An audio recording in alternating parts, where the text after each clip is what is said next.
একজন ফৌজির সাথে সংসার করা সত্যিই খুব কষ্টের। তার থেকে বেশিও কষ্ট হয় তার বাচ্চার, যখন সে তার বাবাকে ছাড়া থাকে। Hello my friends, welcome back to my channel. তো আমার সকল ভিউয়ার্সদের জানাই জয় শ্রীকৃষ্ণ। তোমরা সকলে কেমন আছো? এবং আমার আজকের ভিডিওটা সত্যিই খুব কষ্টের একটা ভিডিও, মানে আমার কাছে সত্যি ভীষণ কষ্টের একটা ভিডিও। আর আজকের ভিডিওর ভয়েসটা আমি যদিও একদিন পরে দিচ্ছি, কারণ একদিন আগে ভিডিওটা বানানোর বা ভয়েসটা দেওয়ার মতন অবস্থা আমি ছিলাম না। শরীরও প্রচণ্ড খারাপ ছিল, আর ভয়েস দেওয়ার মতন অবস্থা আমি ছিলাম না বলেই ভিডিওটা একদিন পরে করছি আমি। তো তোমরা দেখতেই পাচ্ছ যে টেকিং করা হয়ে গেছে। আগের একটা ব্লগে আমি বলেছিলাম যে আমি একদিন পর চলে যাচ্ছি, তো আজকে ফাইনালি আমার সেই দিন চলে এসছে। এই যে আমি পেকিং করে আমরা বেরিয়ে গেছি। এখন খুব ভোরবেলা বসে দেখতে পাচ্ছ যে অন্ধকার। একটা জায়গাতে 6 মাস ছিলাম, অনেকটাই মায়া পড়ে গেছে। যখন বেরোচ্ছিলাম তখন এতটাই কষ্ট হচ্ছিল, যাদের সাথে এতটা ভালো বন্ধুত্ব হয়েছে, কিন্তু যখন চলে যাচ্ছি জায়গাটাকে ছেড়ে, শেষবেলায় ওদের কারোর সাথে আমার দেখা হলো না।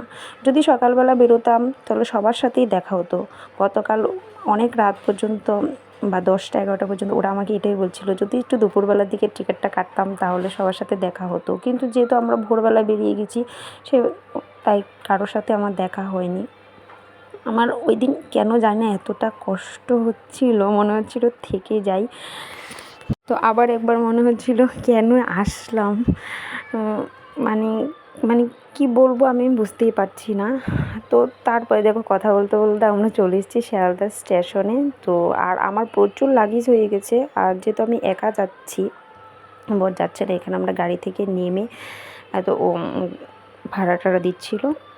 ভিডিওর শুরুতে আমি যে কথাটা তোমাদের বলেছিলাম যে একজন ফৌজির সাথে সংসার করা সত্যিই খুব কষ্টের। কেন বলেছি সেটা একমাত্র তারাই বুঝতে পারবে যারা ফৌজির ঘর করছে, যারা ফৌজির পরিবার, তারাই বুঝতে পারবে যে এই কষ্টটা। আমার কষ্টের কথাটা না হয় আজ আর এ ভিডিওতে কিছু বললামই না, কিন্তু আজ শুধু আমার বাচ্চার কষ্টটার কথা তোমাদের সাথে শেয়ার করছি। এই যে ছোট্ট বাচ্চাটাকে তোমরা দেখতে পাচ্ছ, আজ খুব নিস্তব্ধ। আমার যে মেয়ে এতটা চঞ্চল, সবার সাথে মিশে যায়, কথা বলে, কিন্তু আজ ওর এই শান্ত থাকাটা, একদম পুরোটা দিন শান্ত থাকাটা দেখে আমার এতটা কষ্ট হচ্ছিল। তখন মনে হচ্ছিল যে কেন নিয়ে আসলাম বাচ্চাটাকে, বাড়িতে থাকলেই ভালো হতো, তাহলে আজ আর ও এতটা কষ্ট পেত না এখানে। একদিন এক রাত পুরো ও কারোর সাথে কথা বলেনি। আমার সিটের সামনে যারা ছিল, মানে ওরা বারবার ওর সাথে কথা বলার চেষ্টা করছিল, ওকে হাসানোর চেষ্টা করছিল, বারবার ওকে জিজ্ঞেস করছিল যে তুমি এটা খাবে ওটা খাবে। ও মানে কোনো কথাই বলছিল না ওদের সাথে।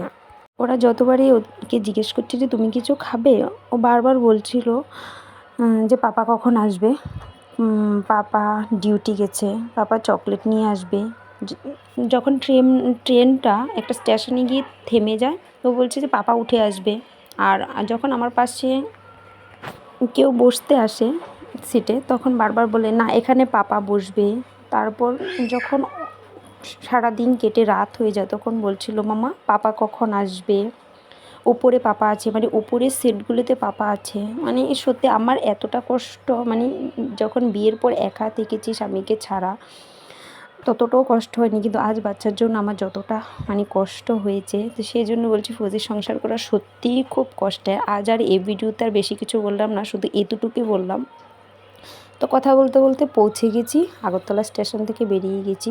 আমার যেহেতু প্রচুর লাগেজ ছিল, আগেই দেখিয়েছি, সেজন্য আমি আর ভালো করে ভিডিও করতে পারিনি। আমার শ্বশুর শাশুড়ি মা গিয়েছিল স্টেশনে, কারণ অত লাগেজ ছিল, আমি একা বয়ে নিয়ে আসতে পারছিলাম না বলে ওদেরকে যেতে বলেছি। তো এটা ছিল পরদিনে মর্নিংয়ে শ্রীজার একটা ভিডিও। তো বন্ধুরা, দেখা হচ্ছে নেক্সট ভিডিওতে তোমার সাথে।